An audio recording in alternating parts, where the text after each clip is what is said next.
Muchas personas, incluso liberales, están diciendo que el gobierno de Milei está aumentando mucho la deuda. Incluso los informes del propio gobierno reflejan un aumento de casi 100.000 millones de dólares. Esto, para que tomemos dimensión, es más de lo que aumentó la deuda durante los 4 años del gobierno de Macri. Entonces, ¿es verdad que está aumentando tanto la deuda o hay algún engaño detrás? Porque digo, este gráfico al fin y al cabo lo publica el propio gobierno. Bueno, quédate que te explico. Antes de arrancar, quiero aclarar que mucha de la información de este video sale de otro video de Iván Carrino, así que bueno, le mando un saludo. Bueno, estamos todos de acuerdo en que si Milei aumentó la deuda en 100.000 millones de dólares, esto sería un auténtico desastre. Como dije, más o menos equivalente a todo lo que se endeudó Macri durante su gobierno. Por lo que para ver si esto es real o no, vamos a estar viendo los 4 motivos que explican el aumento de esta deuda, para ver si estos reflejan un aumento real de la misma o es simplemente algo estadístico. Bueno, en primer lugar tenemos el pase de la deuda del Banco Central al Tesoro Nacional. Resulta que cuando Milei asumió existía un problema muy grande en el Banco Central, que eran los pasivos remunerados. Como existía un sobrante de dinero muy grande en la economía, o sea, básicamente existían muchos pesos en la economía producto de que el gobierno estaba emitiendo mucho dinero, lo que se venía haciendo hace décadas es utilizar el Banco Central para emitir pasivos, o sea, deuda, para quitar esos pesos de circulación. El Banco Central le daba papelitos a la gente a cambio de que la gente le dé sus pesos al Banco Central, así quitando esos pesos de circulación de la economía y haciendo que baje la inflación o que no suba tanto. Pero claro, conforme pasan estos años, estos papelitos equivalen a más pesos, por lo que al pasar el tiempo, por este fenómeno, estos mismos fueron creciendo, además de que el Banco Central siguió emitiendo de estos instrumentos. El resultado, bueno, una gigantesca deuda de billones de pesos que en caso de ser pagada tendrá que ser casi enteramente con emisión monetaria, lo cual, bueno, obviamente generaría un aumento drástico de la inflación. Esta deuda para mitad del año pasado equivalía a más o menos 30.000 millones de dólares, que es un poquito más de la mitad del préstamo que Macri tomó con el FMI durante su gobierno, para que tengamos dimensión. ¿Y qué tenía de especial esta deuda que tenía el Banco Central? Bueno, que no figura en la deuda pública. O sea, en este grafiquito que mostramos, antes había 30.000 millones de dólares que estaban ocultos. Sin embargo, si bien este tema no está resuelto, dentro de las soluciones que le dio Milei a este tema, porque de todos modos esta solución no es la única, fue pasarla del Banco Central al Tesoro Nacional. Entonces, como esta deuda dejó de estar en el Banco Central, que no aparece en el gráfico, y empezó a estar en el Tesoro Nacional, que sí aparece en el gráfico, bueno, de un momento al otro empezó a figurar. Entonces tenemos 30.000 millones de dólares que en este gráfico aumentaron simplemente porque se pasó la deuda de un lugar al otro. Esos 30.000 millones de dólares antes también existían, pero simplemente no figuraban en el gráfico, estaban ocultos. Así que del supuesto aumento que tuvo Milei de la deuda de 96.000 millones de dólares, ya tenemos que restarle 30.000 millones. Sin embargo, aún nos quedan decenas de miles de millones por explicar. Y ahora es donde entra un segundo fenómeno que es muy importante, que es la deuda SER. Esta es básicamente deuda que se actualiza por inflación. O sea, si el Estado tenía 100 pesos de deuda y hubo 30% de inflación, esa deuda va a valer 130 pesos. Si el Estado tenía 100 pesos de deuda y hubo 100% de inflación, esa deuda va a valer 200 pesos. Bueno, la idea es que para el momento en el que asume Milei existía un stock de esta deuda, o sea, una cantidad de deuda que ya existía equivalente a 37 billones de pesos, lo que en su momento significaban más de 46.000 millones de dólares. Y como en 2024 hubo un montón de inflación y esta deuda se actualiza por inflación, pasó a ser de más o menos 80 billones de pesos. Y esto es sin que Milei haga absolutamente nada, porque esta deuda ya existía. Y ahora, si medimos esta deuda, pasa a representar un poco menos de 80.000 millones de dólares. Por lo que acá tenemos otra vez cerca de 30.000 millones de dólares que aparecen en el gráfico, pero que no son responsabilidad de Milei, sino de quienes emitieron estos instrumentos que se ajustan por inflación en el pasado. Luego tenemos otro fenómeno que son los depósitos del Tesoro Nacional en el Banco Central. Esta idea es bastante sencilla y es que el Tesoro está endeudado hasta las recontrapelotas con el Banco Central, y durante el gobierno de Milei el Tesoro agarró y depositó 10.000 millones de dólares en el Banco Central. O sea, el Tesoro le dio parte del dinero que le tiene que devolver al Banco Central, pero igual no pagó la deuda, simplemente los depositó. Entonces no figura como si se estuviese pagando esa deuda. Es como que yo te deba dinero a vos y agarre ese dinero y lo deje en tu casa, pero como todavía no lo agarraste vos, no figura como que te estoy pagando la deuda. ¿Esto qué quiere decir? Bueno, que el Tesoro Nacional se estuvo endeudando para pagarle al Banco Central, sin embargo no figura esto en el gráfico, con lo que en realidad el aumento de la deuda es menor. Sé que es un poco confuso porque es el Estado endeudándose con un externo para pagar una deuda que se debe a sí mismo, con lo que en realidad la deuda neta por este fenómeno sí aumentó, pero la deuda bruta, que es la que mide este famoso grafiquito, no. Entonces, de este supuesto aumento, 10.000 millones de dólares están explicados por esta última cosa que acabamos de hablar. Y luego tenemos el aumento de la deuda producto de los intereses de las famosas LECAPs. ¿Recuerdan que dijimos que Milei heredó un banco central con mucha deuda? Bueno, acordate que esta deuda tenía el objetivo de agarrar y quitar dinero que circula en la economía y guardarlo dentro del Banco Central. Y también te acordás que dijimos que esta deuda del Banco Central pasó al Tesoro Nacional. Bueno, la idea es que la deuda deuda que tenía el Banco Central pagaba intereses. O sea, para que la gente retenga esa deuda y no vaya a intercambiarla por los pesos, lo que hacía el Banco Central es le pagaba ganancias a esa gente mes a mes. Por lo que esta deuda, conforme pasaba el tiempo, cada vez era más grande. Bueno, cuando se movió al Tesoro Nacional, esta deuda de la que estamos hablando siguió con la misma dinámica. O sea, no es que se mantuvo en la misma cantidad de pesos, no, siguió pagando intereses, por ende la deuda siguió aumentando. Bueno, resulta que este fenómeno del aumento de la deuda producto de los intereses fue de más o menos 14.000 millones de dólares. Pero claro, no es deuda que el gobierno agarró y le pintó tomar porque sí y de repente se está endeudando porque tenía ganas. No, es deuda que ya existía y que sigue teniendo el mismo objetivo de antes, que era quitar el circulante de dinero de la calle. Entonces tenemos 14.000 millones de pesos que no se explican directamente porque el gobierno quiso tomar deuda porque sí, sino que tiene que ver con una dinámica de deuda que heredó del anterior gobierno. Por lo que de los 96.000 millones de dólares totales del supuesto aumento de la deuda que sucedió durante el gobierno de Milei, alrededor de 40.000 millones de dólares son explicados por efectos contables. O sea, básicamente que la deuda ya existía pero simplemente no figuraba en el grafiquito, nada más. Luego tenemos 46.000 millones de dólares de efectivamente nueva deuda, pero que de un modo u otro es una situación simplemente heredada y que poco podía hacer el gobierno para poder evitar este aumento de la deuda. Y nos quedan más o menos 8.000 millones de dólares sin explicar, que si nosotros hacemos un análisis más exhaustivo, probablemente le encontremos la raíz a gran parte o a los 8.000 millones de dólares enteros, por lo que puede que esto no sea nueva deuda, porque recordemos que el Estado tiene superávit fiscal, pero bueno, no importa, está bien, vamos a suponer que son 8.000 millones de dólares de nueva deuda, lo cual no creo que importe demasiado porque a mí justamente me gustaría añadir un nuevo elemento que Iván no contó en su video, o por lo menos no recuerdo, y que para mí no se suele mencionar mucho en este sentido, que es el tema de la apreciación cambiaria y la metodología para medir la deuda. Si te lo pusiste a pensar, te vas a dar cuenta que hay algo que es muy importante para saber cómo está evolucionando la deuda, que es el precio del dólar. Si estamos midiendo la deuda en dólares, el precio del propio dólar puede incidir en la medición. Es como medir una distancia con una regla. Bueno, dependiendo del tamaño de la regla, el resultado de la medición te va a dar distinto. Por ejemplo, si nosotros tenemos una deuda de 10.000 pesos y el dólar vale 1.000 pesos, esa deuda significarían 10 dólares. Pero si nosotros tenemos una deuda de 10.000 pesos, pero el dólar vale 2.000 pesos, esa deuda en realidad serían solamente 5 dólares. Y si nosotros tenemos esta misma deuda de 10.000 pesos, pero el dólar vale 500 pesos, esta deuda resultaría en 20 dólares. O sea, vemos cómo aumenta o disminuye el monto de la deuda según el precio del dólar, a pesar de que la deuda en pesos sea exactamente la misma. Por eso es que a mí la deuda me gusta medirla como porcentaje del PBI, o sea, en relación a lo que produce Argentina en un año. Por ejemplo, una deuda de 100.000 millones de dólares para nuestro país no sería demasiado porque Argentina produce más o menos 600.000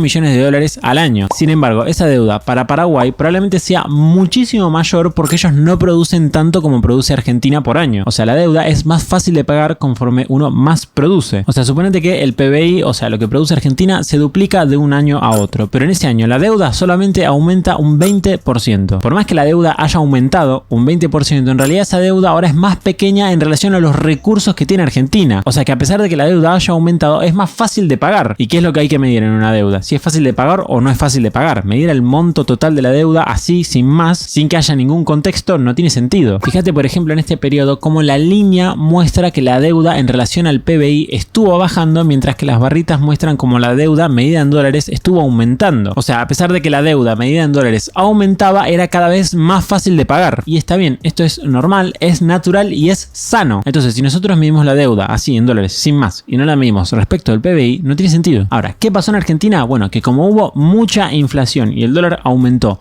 muy poco, ahora toda la producción de Argentina nominada en pesos representa más dólares. Lo que en términos simples significa que el PBI en dólares corrientes aumentó. O sea, el PBI de Argentina ahora vale mucho más en dólares, producto de que el dólar está más barato. Entonces, si nosotros vemos la deuda de nuestro país, podemos ver las líneas de abajo que nos muestran la deuda externa, que no solamente que no aumentó, sino que estuvo disminuyendo. Y si vemos la deuda en pesos, que son las líneas de arriba, vemos como efectivamente esa es la deuda que está aumentando. Pero está aumentando medida en dólares. ¿Y qué también está aumentando medida en dólares? Bueno, el PBI argentino. Por lo que la conclusión es que gran parte del aumento de la deuda en Argentina, que es el aumento de la deuda en pesos medido en dólares, cuando uno mide la deuda respecto del PBI, desaparece. Justamente porque una porción muy grande del aumento de la deuda que estamos viviendo ahora es producto de que la inflación vaya más rápido que el aumento del dólar. Nada más. De hecho, si el dólar hubiese aumentado al mismo ritmo que la inflación, la deuda que hoy tenemos en pesos medida en dólares no sería de 209.000 millones de dólares, sino que sería de 104.000 millones de dólares. O sea, la deuda sería prácticamente un 30% menor de lo que muestra el gráfico. Ahora, ¿estoy asumiendo que esto efectivamente es así?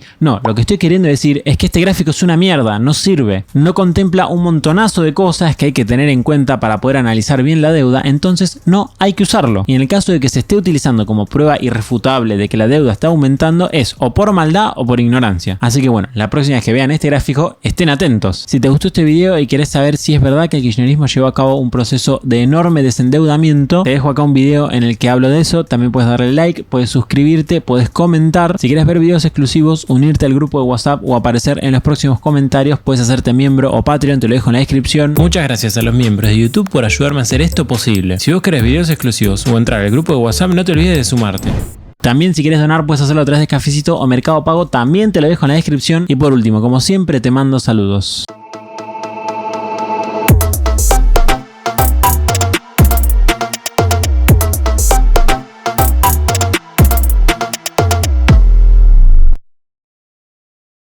Me acabo de dar cuenta que estuve todo el video grabando con la remera torcida, boludo. Ahí está. Qué hijo de puta.